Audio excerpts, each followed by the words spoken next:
Now, in order to clean the reels, you have to make sure the drag is tight as it was during your fishing process, so those settings are maintained. That way our drag washers are compressed at this point. We won't have any leakage into the reel itself. The cleaning process begins with a simple hand towel. Now what we want to do is wet that thoroughly in running water, get it saturated, and once it's saturated, we're going to take a little bit of that baby shampoo and squirt it on there. Maybe we'll run a little bit more water on it, and we're going to suds it up. So we've got a little bit of foam going on, and you're going to take that reel, and on a spinning reel, make sure you wind to the point where the spool is at its highest point on the retrieve. So it's all up and the rotor is showing. And we're just going to wipe the entire reel like this with that soapy hand towel. And what we're doing in this process is removing the salt residue from the exterior of the reel. This is important because if you don't remove this material, it can cause corrosion even on stainless steel. So we're going to wipe it all off like this. The baby shampoo is not hurting anything. And then what I recommend doing is rinsing that rag. And it's very simple to rinse baby shampoo. It rinses at extremely low temps. And then we're just going to go ahead and wipe the foam off like this. And once we get all of the suds removed, we've got a pretty clean reel on our hands. Now we're talking about a little bit of extra protection for the reel that it's clean. We take the Johnson Wax Pledge, just give it a quick shake, and spray the whole reel, line and all, with that Johnson Wax Pledge. It won't hurt it, and it actually leaves a protective coating, and it won't even damage the line. Then we're going to go ahead and wipe the entire reel off, getting in all the cracks and crevices with our hand towel. And while we're doing this, we're also examining the reel for any cuts or abrasions or anything like that where we may have damaged it and dropped it or something along those lines. And I'll make a quick comment here about reels that may come in contact with salt water if you dunk the reel. If any of these reels go underwater, and that includes that accidental dunking you do because you've landed a big fish and you forgot and you kind of dunked the reel into the water, that momentary contact under the water with any reel in a saltwater environment, that reel is going to require some service, and that means opening it up, cleaning out the inside, and adding some additional lubricants. But under normal conditions, this is all the cleaning that this particular spinning reel is going to require. So that's done. And we can put that little reel aside, and let's take a look at the rod. Now, what we've done with these new saltwater versions of the Emmrods is make the entire handle hollow. So I can rinse it out now. I can see directly through it. The easiest way to do that is to go ahead and put a shot of baby shampoo right into the nose cone. Put your finger over the base and run some water right down inside of that hollow handle.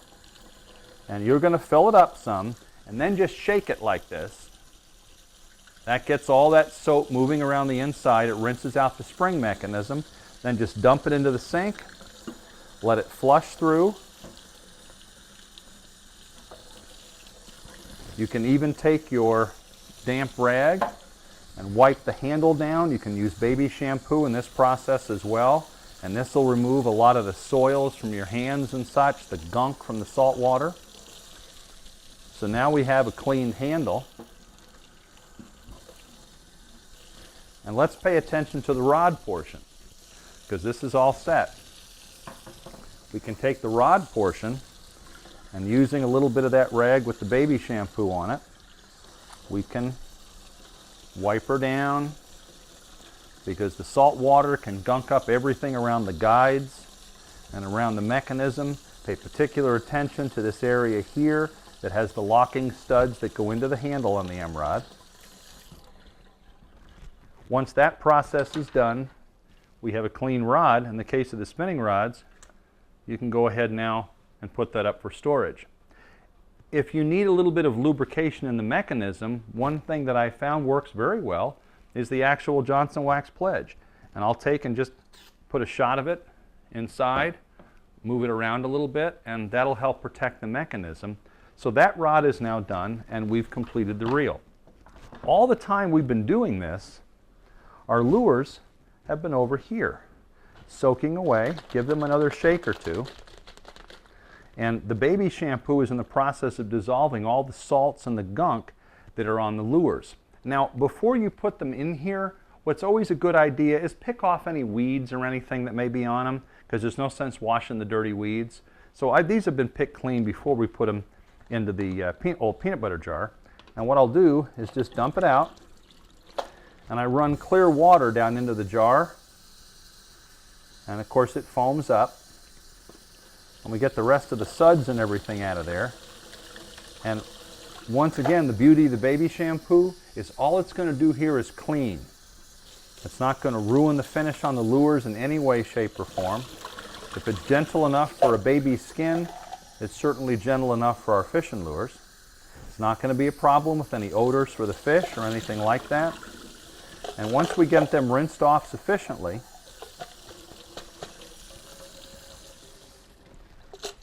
we can just go ahead and maybe lay them out on the counter. And what I like to do is take a look at them, make sure I don't have any gunk built up around any of the little tight spaces on the baits. And I'll just go ahead and hang them in the edge of the jar to dry. And it's a handy place to store them. So I'll take this and maybe put this back into the tackle room this way on a shelf, maybe with the reels. And these lures can dry overnight. They're perfectly safe this way. I'm not going to put the lid back on. I'm just going to go ahead and hang those lures on the rim, the inside or the outside, the best way they fit. And it can be put up just like this. They'll be dry by tomorrow, and at that point, you can put them back in the tackle box. When you're out fishing during the day, in saltwater and in fresh, this peanut butter idea works real well, because at the end of the day, all the lures as you've switched out during the day, just throw them in the jar. You'll clean them when you get back in. The other thing this does, besides lure maintenance, is it lets you review what you fished with that day. And you know, that's important, because sometimes you may forget what lures you used. This way you know exactly what worked for you that day. And this is ready to be put aside to go ahead and dry at this point, and they'll be ready for the next trip. If you've used your fishing pliers during the day, I like to rinse those off as well. And I may choose to use a little bit of soap, the same way that we did for the other equipment. And these fishing pliers, in this particular case, these are actually made to be dropped in the water and they float. They're stainless steel and aluminum. But you know what? If you don't keep these clean, they're going to rust too. So I like to wipe those off with a little bit of the baby shampoo.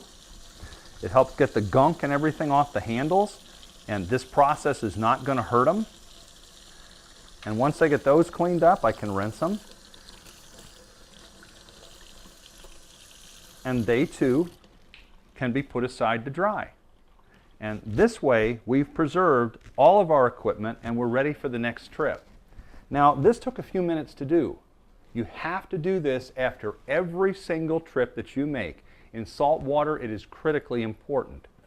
But the time spent in maintenance is money you're going to save not having to repair things or replace things. Because even a high quality reel, like one of these small casting reels, one trip to salt water without maintenance can destroy it. And if you're spending $100 or more on a reel, you don't want to do that very often. It's far better to just go ahead and maintain your equipment, from lures to line to the boat you use on the water, if you want to preserve it and have it to use the next time.